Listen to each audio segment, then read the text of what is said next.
Hey guys, I wanted to also spend a minute talking about what those guidelines are and reviewing them a little more in depth and what I'm planning to do and some of my thoughts on some of them, reminders to you all, and also to point out if you just to make sure it's clear that one, you aren't limited on your meals or your snacking, and also the fact that meats are not eliminated from this shred. So those two things can make some diets or cleanses really hard, but hopefully that makes this a little bit easier on you. So now let's look at what the things we need to add and eliminate are. So I printed out the guidelines here. Of course, the more raw foods or real foods, that's your Juice Plus product. So if you don't have what you need there, get in touch with me right away so we can make sure you've got your shake mix and your Juice Plus that you'll be taking to replenish, get the nutrition in. That's a key part of this shred. So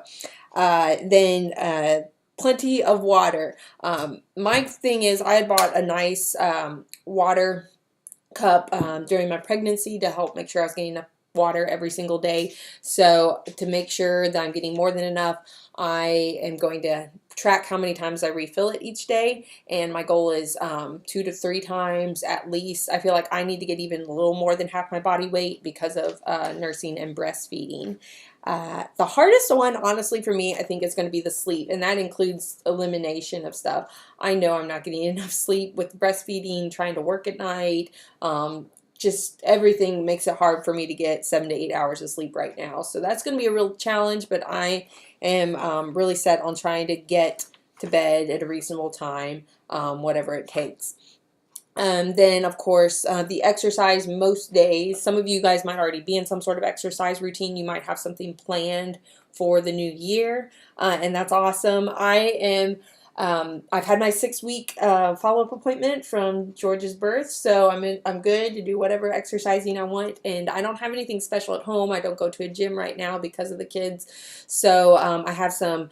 I really want to work my core, but I also really need to focus on stretching. I know that because my body's kind of out of whack still, and I've been researching some different YouTube channels that I can get some exercise tips and kind of regimens from, and I'm thinking the older two, Jacob and Dorothy, will probably have fun trying to do some of that stuff with me. So maybe I'll get some of it on video. Okay, then for the elimination, some of these things might be a little overwhelming to you. Remember that this is a guide. Anything you do in this shred is going to be great for you, even if it's just going out on this shopping trip to try to find some things that are going to be able to be used during these 10 days. Like, it's going to open your eyes to things in the grocery that you've just overlooked and not realized were there, that are healthier options for you on a regular basis in your shopping trips. So going down the list, gluten.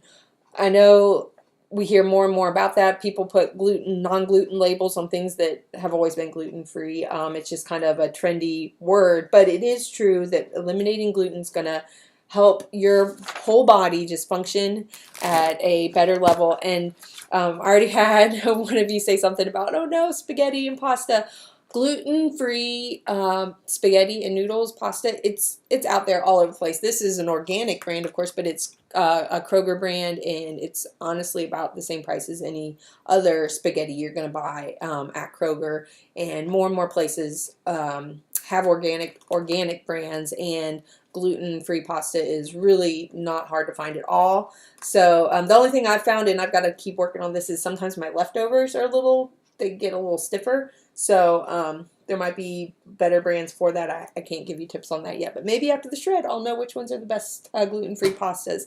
And so bread, as far as bread, there are some you can buy. I don't have any right here. Now, the other option is, if you actually do have the time, there are gluten-free flours and baking mixes where you could actually make your own gluten-free bread.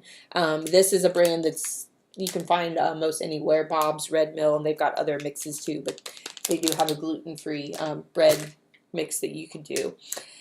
Next is dairy. Now, I admit, for me, this one's going to be probably easier than it is for most people, because if you know us, John can't do dairy, so we've already kind of eliminated that from our daily. I keep cheese in the house typically to throw on my potatoes and things like that, but to not add it is not a big deal to me. But I think for 10 days, it's the same for you. There are probably recipes you use that include cheese. You can probably just not use the cheese in it. If it's a key ingredient, just give it up for those 10 days and don't fix it. But if you've looked at the recipe book, plenty of other options you can do for your main meals. Caffeine, for me, that's coffee. And you know, the more I think about it, I'm actually gonna try to do without my morning coffee even. Um, I've got tea, lots of teas in the house, and you know, for 10 days, I can do coffee, no coffee for 10 days. It's 10 days. It's a week and a half. So I'm really going to challenge myself there. Alcohol, that's not a major factor for me in my lifestyle, keeping up with kids. Although a glass of wine in the evening is sometimes nice, so we just won't be doing that.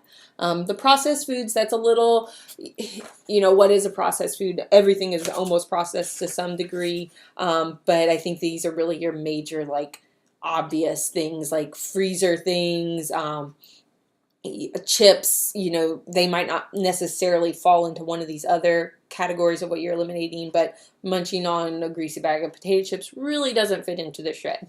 So, and then for some of the processed things you might be using, like something like peanut butter, technically is processed, but in this case, it's totally allowed, but I would recommend looking for an organic brand of peanut butter. So when you can do organic, this is a good time to kind of explore what organic options are out there in where you shop, and how they price compare. You might find that it's really not as big of a difference. And if you don't know already, Aldi is amazing for organic stuff, and they have great prices. So if you have an Aldi near you, you should definitely check it out.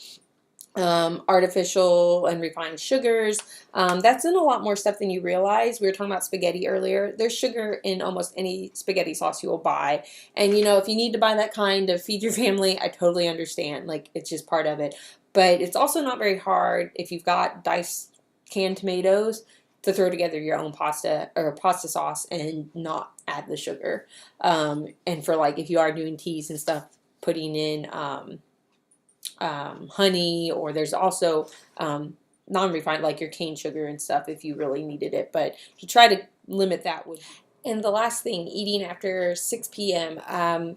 That's tricky for a lot of people, most people probably, and actually hopefully I sent this to you, but if you are like me and you're a breastfeeding mom or you're pregnant currently, there's a Q&A sheet a little bit about that, and they do say that you don't have to stick to that strictly. You're trying to really, the amount of calories and everything going into your body are really important right now. So be sure to make sure you're getting enough. Don't restrict yourself if you're nursing or pregnant.